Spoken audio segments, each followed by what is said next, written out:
Selamat pagi teman-teman semua. Di sini kembali lagi ke materi selanjutnya, yaitu kerajaan-kerajaan Islam di Nusantara atau di Sumatera. Sebagaimana diketahui bahwa penyebaran Islam di Nusantara terjadi pada abad ke-7 sampai dengan ke-13.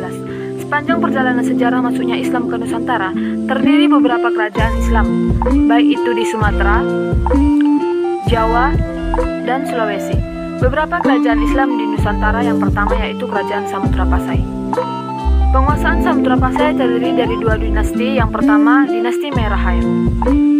Pendiri dan raja pertama kerajaan Samudra Pasai adalah Merah Hair yang bergelar Maharaja Mahmud Syah pada tahun 1042 sampai 1078 Masehi.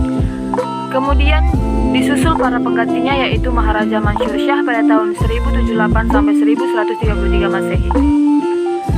Lalu Maharaja Gyasyuddin Syah pada tahun 1133 sampai 1155 Masehi. Merah Nu atau Maharaja Nuruddin yang dikenal juga sebagai Tengku Samudra atau Sultan Nazimuddin Al-Kamil. Ia berasal dari Mesir dan tidak mempunyai keturunan.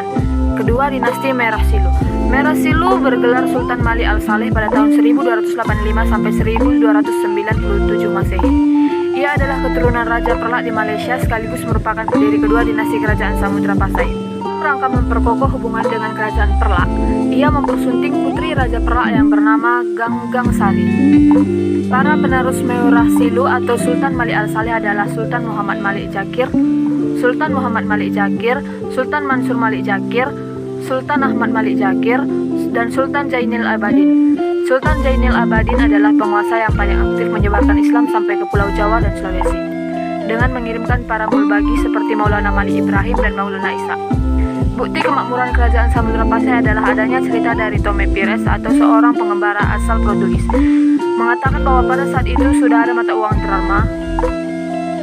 Yang kedua, Kerajaan Malaka. Kerajaan ini pernah menguasai wilayah semenanjung Malaka dan Riau. Raja pertama adalah Iskandar Syah. Ia merupakan raja pertama kerajaan Malaka yang masih keturunan Majapahit yang kalah dalam perang Pregrek. Nama aslinya adalah Parimosara. Penerusnya adalah Muhammad Iskandar Syah, Sultan Mufagir Syah, Sultan Mansur Syah atau Laksamana Hang Tuah sangat berjasa pada saat pemerintahannya, serta Sultan Aladdin Syah. Pada masa kekuasaan Sultan Aladdin Syah, kondisi ekonomi kerajaan tetapi secara politis mengalami kemunduran. Hal ini disebabkan banyak daerah yang ditaklukkan kemudian melepaskan diri. Terjadi beberapa pemberontakan oleh Sultan Muhammad Syah. Kerajaan Malaka dipengaruhi oleh dua budaya yaitu Melayu dan Islam. Kerajaan Malaka memiliki corak budaya elegator, terbuka, demokratis, serta menghargai budaya lain. Pada masa Sultan Aladdin Syah, kerajaan Malaka semakin mengalami kemunduran karena wilayahnya hanya mencakup semenanjung Malaka. Daerah-daerah lain telah memisahkan diri dan menjadi kerajaan baru. Pada tahun 1511, Malaka jatuh ke tangan Portugis yang dipimpin oleh Alfonso de Albuquerque. Yang ketiga adalah Aceh Darussalam. Raja pertama kerajaan ini adalah Sultan Ali Mugyad Syah. Setelah wafat, ia digantikan putranya yaitu Sultan Salahuddin. Karena kelemahan Sultan Salahuddin, akhirnya kekuasaan direbut oleh saudaranya yakni Sultan Riayat Syah Al-Kar. Sultan Aladdin Riayat Syah Al-Kar cukup berperan memperbaiki keadaan pemerintahannya dan aktif menyebarkan Islam dengan mengirimkan mulbagi ke berbagai daerah. Kerajaan Aceh Darussalam kembali bangkit setelah diperintah oleh Sultan Iskandar Muda atau Dharma Wangsa Perkasa Alam Syah. Ia sangat taat beragama dan berusaha gigih untuk membangun pemerintahan, sehingga pada saat itu kerajaan Aceh Darussalam berkembang sangat pesat. Struktur kekuasaan kerajaan Aceh Darussalam terbagi menjadi dua, yaitu kekuasaan oleh kaum bangsawan dan kaum ulama. Dalam kekuasaan kaum bangsawan, di wilayah kerajaan terbagi menjadi daerah-daerah kehubulangan yang dipimpin oleh Ule Balang sepeninggal Sultan Iskandar Muda.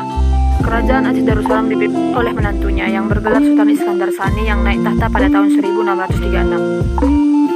Namun kekuasaan Sultan Iskandar Sani tidak berlangsung lama karena kemudian digantikan oleh istrinya, yaitu Putri Sri Permaisuri yang bergelar Sultanah Tajul Alam Safiduddin Syah.